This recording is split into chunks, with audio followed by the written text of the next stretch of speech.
ఇంట్లో ఏం లేనప్పుడు మీ పిల్లలు ఏదైనా అడిగితే మీరు ఎలాంటి స్నాక్స్ చేసి పెడతారు అనేది కామెంట్ చేయండి తప్పకుండా. అయితే నేనైతే ఎక్కువగా గోధుమ పిండి చిప్స్ చేస్తాను.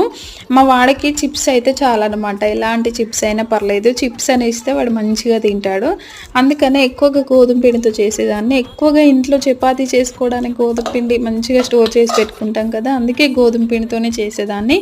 ఇవాళైతే మీకు మైదా పిండితో చూపిస్తున్నాను. జస్ట్ మైదా పిండిలో కొంచెం ఓమ, కొంచెం సాల్ట్, కొంచెం వేడి నూనె వేసేసుకొని మొత్తాన్ని బాగా మిక్స్ చేసుకున్నాక వాటర్ వేసుకొని చపాతీ పిండిలాగా మొత్తాన్ని కలుపుకొని ఇలా పెద్ద చపాతీలాగా చేసుకొని మనకు నచ్చిన షేప్లో కట్ చేసుకొని మంచిగా డీప్ ఫ్రై చేసుకుంటే సరిపోతుందనమాట. చిప్స్ అయితే రెడీ అయిపోతాయి. ఇట్లా షేప్స్ ఏదైనా వేస్తే పిల్లలు ఇష్టంగా ట్రయాంగిల్, రెక్టాంగిల్, స్క్వేర్ ఇట్లా అనుకుంటూ తింటారు కదా! మా వాడైతే ఇష్టంగా తింటాడనమాట ఈ చిప్స్.